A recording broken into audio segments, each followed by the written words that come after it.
Everybody ready? Still happy? All right.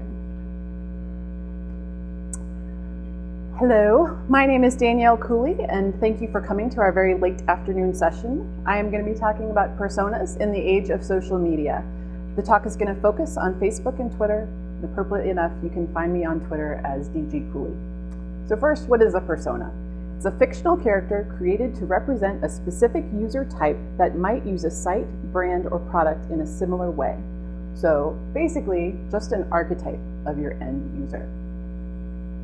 Personas were first introduced to us by Alan Cooper in The Inmates Are Running the Asylum, which was published in, anyone?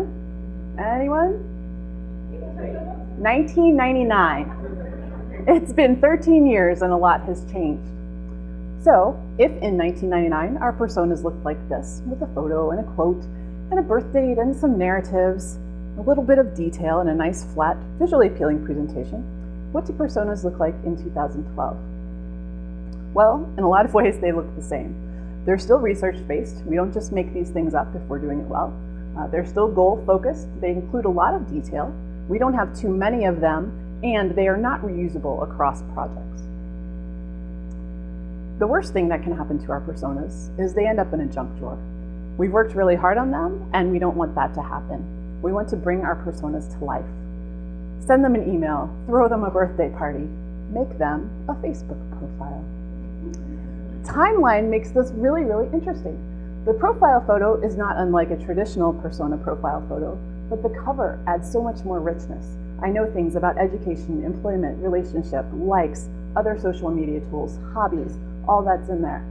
Just from my own header, you can tell that I have 2 children, I'm married, I work as an independent consultant, I'm 35 years old, I use Facebook Maps sometimes. From my timeline, you can tell that I like roller coasters. Remember too that Facebook ads are targeted. So from that, you can glean information about where people live, what their politics are, what they like to do, where they work, and whether they're male or female. Recall that the Facebook ads on your page are probably not the same ones that your persona sees. So great, let's make a Facebook account. Not so fast. The terms of service say you have to be a real person to have a Facebook account. So what do we do instead? We're just gonna have to fake it. So I did that, and I started by creating a timeline for this persona. And it did tell me all those things, but I had to work really hard to scrape that information off of there. So then I thought, well, what about the About section? And this communicated things much more clearly, but God, it's boring. So I ended up creating this, adding a goals panel, which is the one thing that Facebook doesn't support and the most important part of a persona. It spans both columns, uses a larger typeface because it is the most important thing. And ended up with this sort of hybrid. In the end, we replaced the Facebook logo with the user type. We had that goals section. We have the About section, as much timeline as you can fit. And then we have to reserve a small spot for photo credits, which we'll talk about in a second.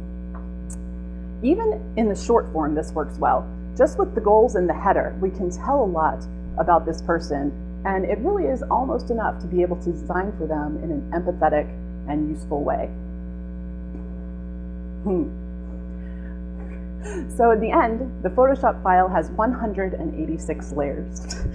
30 of them are images, and stock photography is not going to help you here. It's very expensive and it's artificial. So stick with Creative Commons and your own photo library. So I did all that work, and then Facebook changed. These 22 layers became 30 layers. These 31 layers became these 26 layers. So 106 layers that I need to touch to update my Photoshop file. Twitter, on the other hand, you can be as fake as you want. You can be a fake politician. You can be a fake celebrity. You can be a fake fictional character. Or 2 of my friends actually have Twitter accounts for their facial hair. 2 of them. So in addition to coming up with a name and a photo, you have to figure out, is your user more just Wilma or more a redhead rock star? Who do they follow? What does this tell us, again, about where they live, what they like, what their politics are, what their hobbies are? We can tell that Wilma is a Foursquare user who rides the metro in Washington, D.C. Rockstar Gamer likes basketball. Wilma likes wine. Rockstar Gamer has a strategy for eating Lucky Charms. Wilma likes dogs. So I'm interested to see how you apply this to the social media networks that your users use, including whatever comes next. And if you want that very large Photoshop file, you can find it online at facebookpersona.notlong.com.